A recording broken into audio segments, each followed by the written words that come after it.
This week on LTC News, Lowell Public Schools update. And the project cost is $343,399,000. New food spots downtown. It's really delicious. And the launch of the Lowell Quarter. This beautiful design is a tribute to the legacy of the working people of Lowell. Stay with us.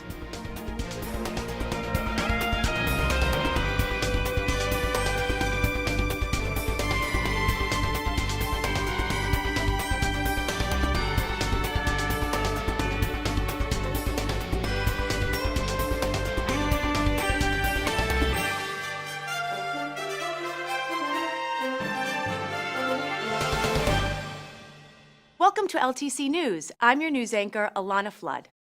328 million freshly minted America the Beautiful U.S. quarters are now in circulation, each featuring the industrial history of Lowell.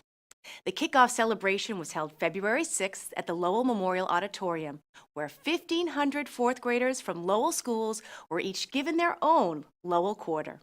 We are officially here to launch the 46th coin released in the United States Mint's America the Beautiful Quarters program, the Lowell National Historical Park Quarter.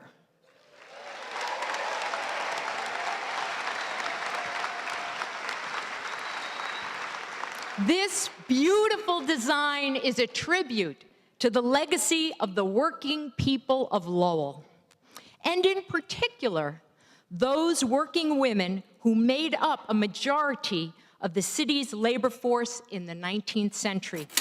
Well, this is a wonderful day for the city of Lowell to pay tribute to the history, the backbone of the Industrial Revolution, our own Lowell Mill girls. And so you are part of this historical event here today. This is your city, this is your national park, and this is your history.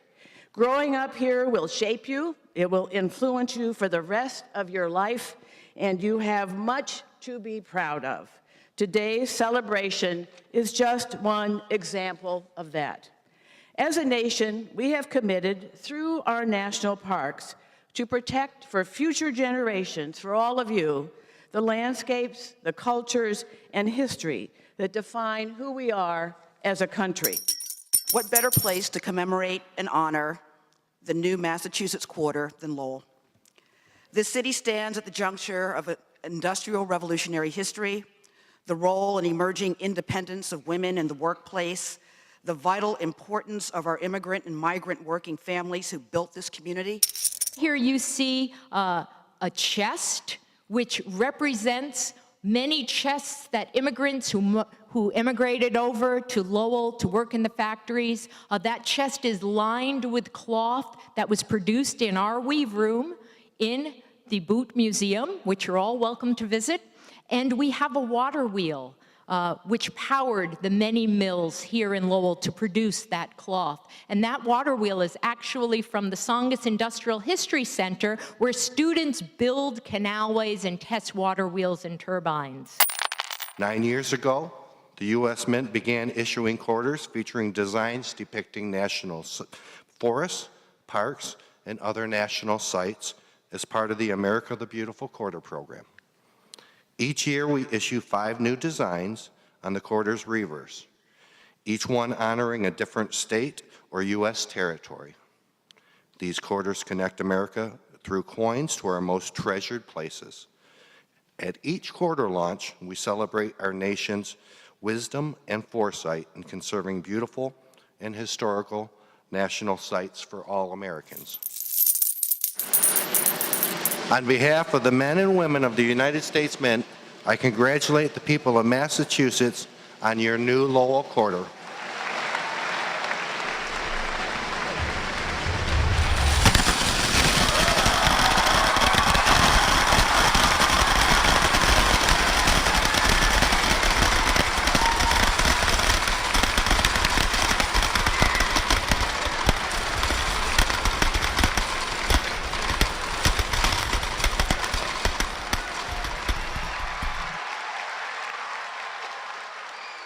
Local banks are stocked up, and you can get them there or just check your pocket the next time you get change.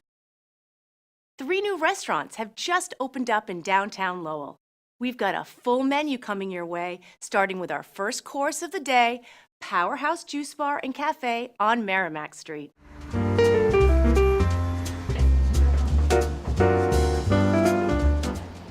So we offer farm-to-table organic food and beverages.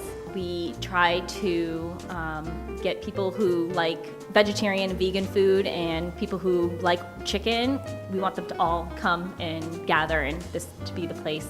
So we started in Lowell a couple years ago when we first opened, so we're really excited to be back and we feel like we're kind of home and we're really excited to be here. Everyone wants to be healthy these days and it's really hard to find somewhere to go to get that type of stuff, so we wanted to be just healthy, local, fresh food.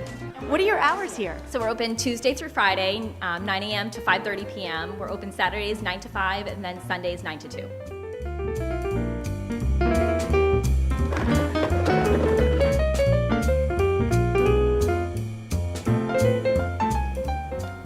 I feel healthier already. Powerhouse Juice also offers 1, 3, and 5-day cleanses. Now let's head down the street and go for some Hawaiian.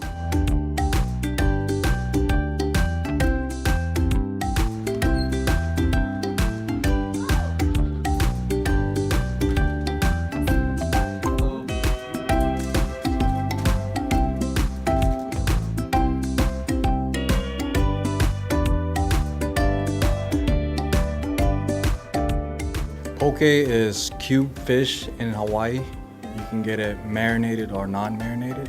Pretty much just build your own bowl to customize to your liking. That's what poke is. We have different toppings from red beets to gold beets, watermelon radish, green onion, sweet onion, red onions, edamame, corn, pineapple. It's been great. Lowell has been receptive of us. We love it here. We believe this city is growing and we want to be part of that growth. 11 a.m. to 9 p.m., Monday through Friday. Saturday and Sunday is 12 p.m. to 9 p.m.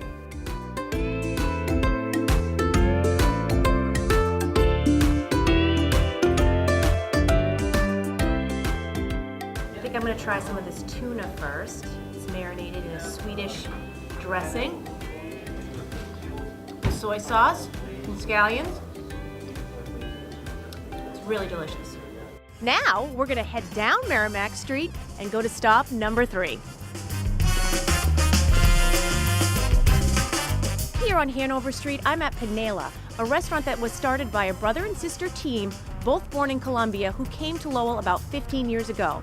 The two are Lowell High graduates who always had a dream of bringing their flavors from home here. Let's go check it out.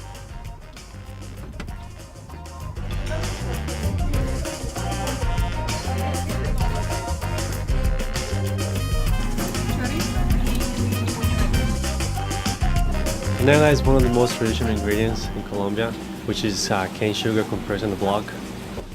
And, it's when they process the cane, they take the sugars out and then they cook it down. It becomes almost like brown sugar, but it's natural. What I wanted to do with the food was to bring the traditional flavors and infuse it with my modern cuisine. So I do different types of cooking and I would like to bring other cultures to get to know our Colombian food and love it as much as we do. So far it's been a tremendous, we've got tremendous support from the city of Lowell, Mr. Samaras, the mayor, all the staff has been really supportive. It's been a huge community support.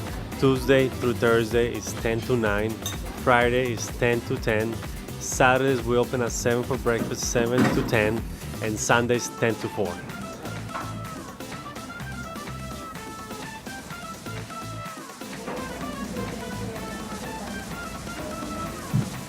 Great, very strong Colombian coffee with a nice hint of sweetness from the panela. That really hit the spot. It was nice to share our whirlwind worldwide food tour of downtown Lowell. It has been an active month for the Lowell Public Schools. At the February 14th City Council meeting, a motion was put forth to submit the design package for a new Lowell High School to the Massachusetts School Building Authority, or MSBA. The package includes the initial schematic design and cost estimates. And the project cost is $340 $3,399,000. The local share is $129,267,000. A contingency budget of over $60 million is built into the total cost of the project. The project is going to be a number of years into the future. So we carry a lot of contingency for the things that we are not able to define at this point. And that's important because those contingencies will be turned into real construction costs, but the bottom line will stay the same as we move through. The design and budget package was submitted to the MSBA on February 20th.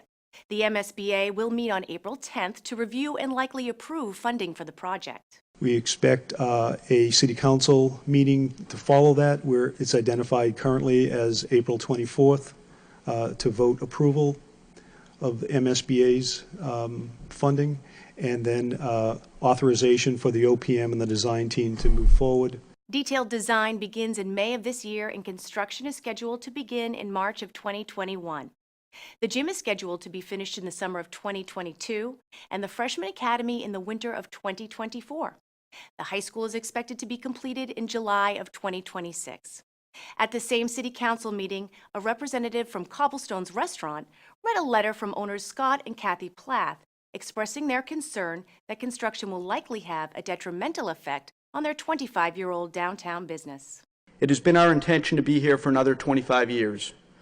As you enter the next phases of the high school project, which we heard about earlier today, and before the final engineering and design phase, I am here today to go on record and ask that you all assist us in finding creative, proactive ways to mitigate the great burden this project is placing on all of our futures. The restaurant is concerned about traffic flow in front of their building and the many parking spaces that will be lost to the new high school construction.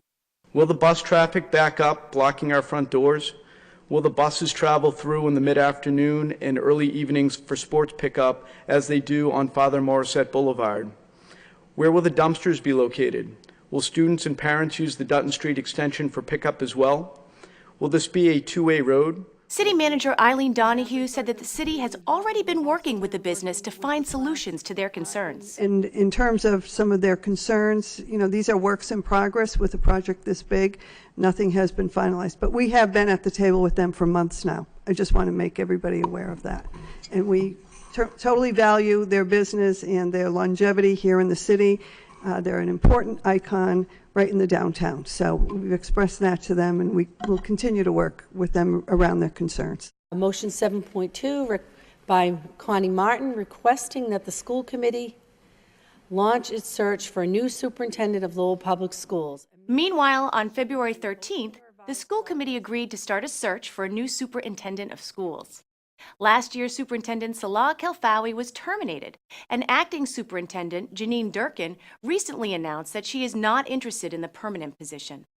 School committee member Connie Martin filed the motion to retain the search services of the Massachusetts Association for School Committees, or MASC.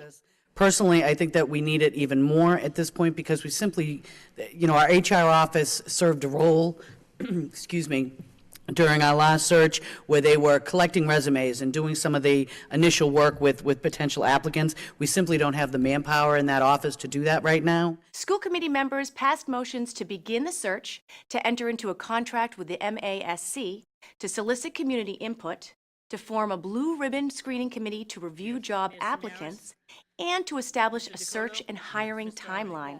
6 yeas, 1 absent, approved. LTC is expanding its municipal meeting coverage to include meetings in the mayor's reception room. The meetings are being televised with LTC's new high-def robotic camera system. Some of those meetings will be live on Channel 8 and replayed on Municipal Channel 99. Follow LTC's Instagram and Facebook page for notice of Channel 8 live broadcast. The new production system allows LTC to broadcast different live programs on all 3 channels simultaneously, providing extraordinary government transparency to residents. In this week's Sunspot, Lowell Sun Enterprise editor Chris Scott sits down with Middlesex County District Attorney Marian Ryan.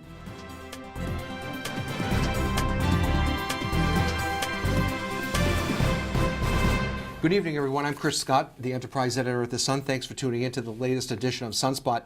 There are many weeks that we have repeat guests. Today, on the 88th edition of the show, we have a first-timer.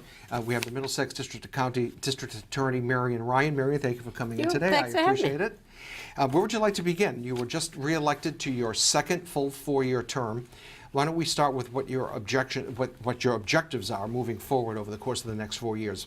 Some of the areas that you'd like to really see addressed in Middlesex County. So one of the things we're really going to be looking at is some of the gun violence that's happening. Obviously, we had an example of that this weekend up here in Lowell. And really just kind of drilling down on some of the guns that are out on the street, some of the things that are happening with that. And that's going to really have to be a community-wide effort. I've been spending a lot of time talking to folks in the city. You know, we've made a lot of progress in Lowell over the last few years. We want to keep that moving in the right direction, and the guns are obviously a problem with that. I've also introduced 2 bills this session, one with Senator Kennedy and Representative Mom regarding discharge of Representative Mom? Okay, yeah. The discharge of guns at houses. You know, that's been a problem up here. And the statutes that we can use now to charge that just don't reflect the kind of fear that inflicts in a community and the intimidation that it causes. Is that unique to Lowell, Marian? No, Okay. it is not. But probably of Middlesex County, we have the most in Lowell. But it's across the state. It's an issue. It's an issue in Springfield. It's an issue in Worcester. And the other is the discharge of firearms just around the city. You know, again, that's a much more serious offense than the way we've been able to charge it. We have continued to see it here.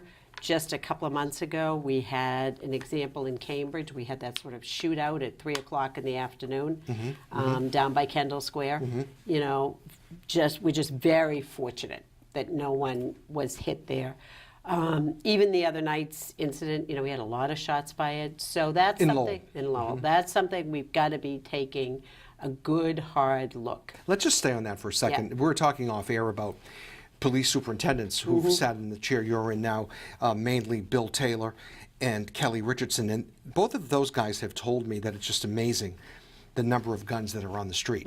The Lowell Police Department has made a concerted effort to get lots of guns off the street. I had a story in the paper last week related to a topic where I had some numbers. The 2018 numbers weren't out yet, but I think in 17 and 16, the PD confiscated maybe a total of 120 or so firearms. I know that was for 17, yeah. Yeah, where are they coming from? And how are people acquiring these guns? Well, unfortunately, it's pretty easy. Yeah. Either if you can get a license or get somebody who has one, you know, you can go up to New Hampshire, you can buy them. There are lots of things you can buy online. And if you're looking to buy a cheap gun to use on the street, you don't have to go very far to do that. It's that easy? It's relatively easy, yeah. Yeah. And so that's something that's just, it's a part of the city life. We see it in all the big cities across the state. But it is something that changes the complexion of where people live. I mean, you don't want to let your kids out to play. You don't want to take a walk in the evening. You know, we're always looking ahead. So you're always looking to the weather getting better. The summer's coming. You don't want those guns out on the street. You drive around the city right now. You get to an intersection and you look at the houses. You unfortunately see too many houses that have a bullet hole in the aluminum siding. So that's really the push that we're making about that. We're obviously continuing our work on opioids. We were very gratified last week. The DPH numbers came out statewide. We wrote about that, right? With the 4%. Now, in Middlesex County in 2018, we had a 12.6% reduction, which coupled with the 11.5 reduction from the year before puts us at over 24%, significantly more than the rest of the state. In large part, I think, due to the collaboration we've been able to build. You know, we have the opioid task force up here, or the first one that we started. That people have been very faithful to that. We, every month, have 60 or 70 people, everybody who's involved coming to the table, both an educational piece and then just looking at where are we, what do we need to address. And I think one of the things that's been important for us is we begin every one of those meetings looking at where we are month to month. And part of our partnership with the ambulance companies, you know, with Trinity, Pride Star, all of that, we have real data. Because one of the problems with the DPH numbers is they're great, but by the time you see them, they're 16 or 18 months old. Whereas we're able to get much more accurate numbers. The Attorney General recently prosecuted a retired Drake doctor for overprescribing. And I think I talked about this with one of your PR folks a couple of weeks ago, and Dr. Myron. And there was also there's the high-profile court case in federal court now, the pharmaceutical company. How big of a role does prosecuting the medical community, whether it's a pharmaceutical company or a doctor, in overprescribing fentanyls, does that contribute to the long run in reducing the deaths? Well, obviously, we're doing a lot of work. We've been doing work through the task forces with the physician's management tool, which doctors are supposed to be using, anybody who writes an opioid prescription, to try to bring those numbers down. There is, the last couple of years, we have seen a decline in that, but obviously when we respond, our troopers are looking at the prescription bottles that are there, seeing where they're coming from, keeping track of that, because for many people that's the gateway. There's obviously the drugs, the prescription drugs that people are getting that are not theirs. You know, we've done a big partnership with real estate folks, because one good source is you go out to the open houses on the weekend and you just lift drugs out of the medicine cabinet. So wait a minute, so talk about that for a minute. So Yep. there's a house on the market, and I you could go in pose to it look as at a that prospective house. home buyer? Yep, you go in, and obviously the broker wants you to take your time and look around the house. One of the places, pretty much any house you buy that you're going to spend a lot of money on, is the kitchen and the bathroom. Where do people tend to keep their prescriptions? Kitchen and bathroom. Pretty easy to go into the bathroom. Two things. One, look in the medicine cabinet, and unfortunately 97% of the American people have in their medicine cabinet that prescription that you kind of hung on to, you didn't Just in finish. case, right? It's got dust on the top. It's not hard for me to open that and dump out 10 or 15 pills. Or people have an active prescription, and where do they keep it? You know, by the coffee pot, someplace that you'll remember to take it. Same thing. We had folks who were coming in recovery talking to us about how much they could get on a Saturday and Sunday, just making their way around. Have you been able to prosecute anybody for that? No, but we've had a lot of brokers, as we've done those partnerships, that they find those people. And, you know, they have concerns for their own safety when they find that. People usually run out the door. And then you go back to that sign-in sheet, and, you know, John Smith came through the house 12 times. We're not really going to find you in all likelihood. That's amazing. Or the homeowner comes home and notices the ones that are in the medicine cabinet, you're not going to notice. Your active prescriptions, you might notice you're a little short. But again, how do we know who it was? So we've really done those partnerships to have real estate folks talking more closely with their clients about, you know, you would not have somebody come in with a sack of cash on the counter. You should be treating your prescription the same way. Put those away, take them with you, do whatever you need to do with those. Excuse me, you referred to the state numbers last week, which were positive. Yes. If you had to attribute the positive trend to one or two things that your office is doing in collaboration with all the ambulance companies and the PDs, what would it be? I think it's a lot of our partnerships and our outreach. For instance, in Lowell, we have the co-op program where we have the police and the fire out there really working with the homeless population. We've done a big outreach with what we've frequently seen are women in domestic violence situations who are also battling a substance issue. So we've done a lot of work with the Center for Hope and Healing and a lot of those places, identifying that. A lot of work with the hospital about the prescriptions that are going out there. So none of those alone is changing that number, but that all coupled together. I mean, when you look at the difference, I mean, we're over three times as high as the rest of the state in terms of the reductions we've seen here. And that really is just bringing a lot of people to the table and just tackling lots of different pieces. If you as the county's top law enforcement officer could wave a magic wand and do one thing to get at that crisis, what would it be? The one piece, well, I think it has to be two. Okay. One is we want to be doing and are doing a lot of prevention work. What we do see, which is encouraging, is a decline in the number of younger people who are starting to use opioid prescriptions. So that's one critical piece. The other is for people who are already in addiction, we need more long-term recovery. We are detox-rich, treatment poor, because that's more expensive.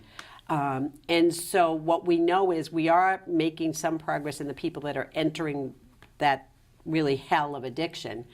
But what we're seeing is the fatal overdoses are at, for men, approximately 38 years old, about 36 for women.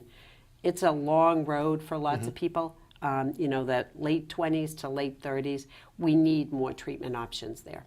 We could stay on this topic for quite a bit. So we talked about guns, we talked about opiates. So one more objective in your term. Well, obviously, we're really living into a lot of the criminal justice changes, especially as that's affected juveniles, as we're bringing a lot more of the prevention programs, the restorative justice programs, our diversion programs. We've just up here getting started with a mental health court, which I think is going to be make a huge impact. I think we've written about that, right? I think they had a little blurb when we had the initial meeting. We are enormous supporters of that. We've been working hard with Judge Forts and lots of folks at the courthouse. I think that's really going to change the way we are doing business on a lot of cases, in the same way that the drug courts had a very positive impact up here. And again, that's something that, you know, the Lowell Drug Court is the only drug court in the state that was not provided for in the trial court budget. That really was built out of a willingness of people here to come together and do that.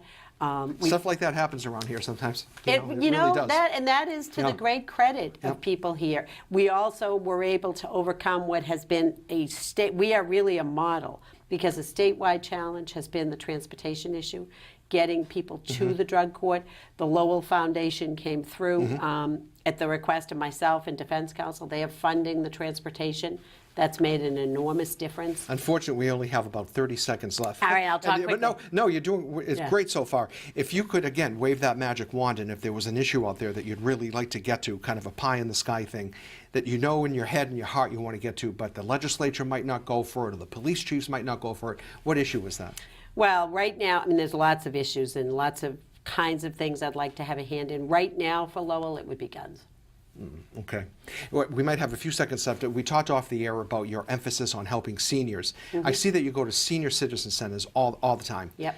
What are you trying to accomplish there? We're trying to prevent them being victimized in the way we continue to see. You might have seen up here, we've prosecuted a couple of cases up here, a gentleman who lost over $80,000.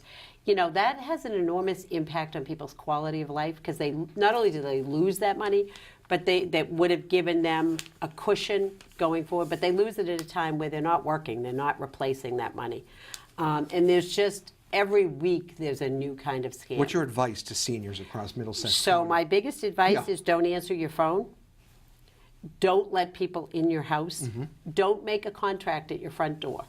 They're all, you know, most people of that age are wise enough and have come through their life. They don't make a contract to buy a house or buy a car standing at the front steps. Yet they do all kinds of home repair contracts, all of those things. They never end well.